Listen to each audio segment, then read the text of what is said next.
Okay, today we're going to show you how to fix your Samsung TV. If you're just seeing a black screen and you have sound, we're going to show you several methods for fixing this problem.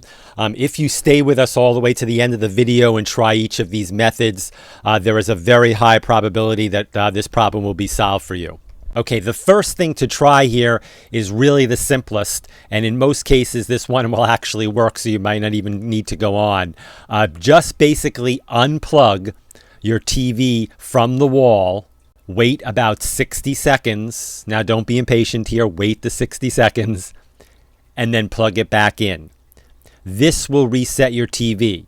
Now this is a lot different than switching the remote on and off, so do it from the wall plug. If this solves your problem, you're set.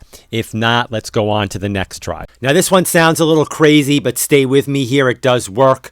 I want you to try to find a keyboard with a USB connector from an old computer, or they still sell them, I believe, at Staples. And once you get your keyboard, just plug it into the USB port on the back of your Samsung TV, and then follow the menu choices listed here.